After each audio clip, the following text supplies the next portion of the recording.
TCGplayer.com.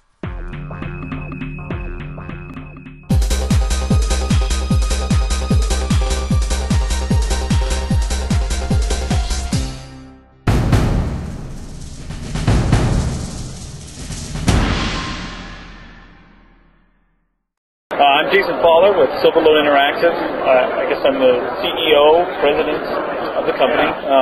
Started creating SAGA 4 years ago and still championing it today.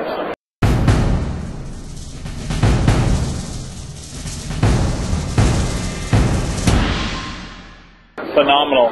We've been really busy. And I think just about everyone here at the show has come by and spoken to us and heard a lot. You know, there's a bit of a learning curve for SAGA. It's not something that everybody readily understands because it's not like the other games, but they've been really receptive and have brought friends over soon after.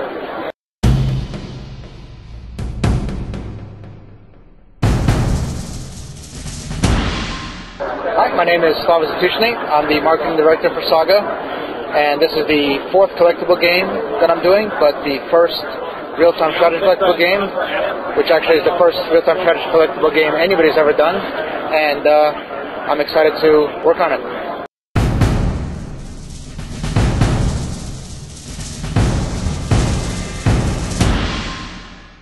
Well, we are an MMO. That means we're always adding features, always correcting balance issues, always adding quests. Certainly we'd love to add new content. And as we do that, the storyline is really going to develop toward the release of expansion sets. And the quest line is going to be something that we're constantly adding. Every week we're going to be adding new quests from here on out to really draw out that storyline. One of the things that we really learned since release is that, amazingly enough, we're not the smartest guys on the planet, and we've got a lot of great feedback from our customers, from our players, as to what features they'd like, and we've just been adding them onto the schedule, and I think a lot of players will be surprised to see features that they might have suggested come out on a future patch.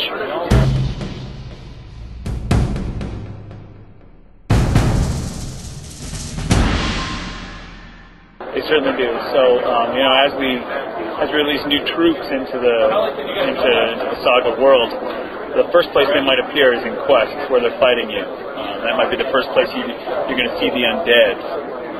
So, you know, watch in coming weeks.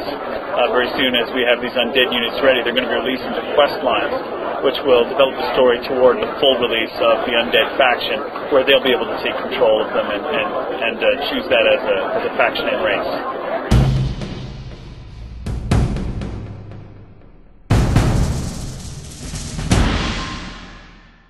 Our goal for expansions is once every quarter to 3 times a year, so 4 to 3 times a year. However, not every single expansion will have a new faction, but every single expansion will have a major feature added to the game. The next one to be implemented is going to be the world conflict system, where guilds are going to be able to get together and actually try to control territories on our game.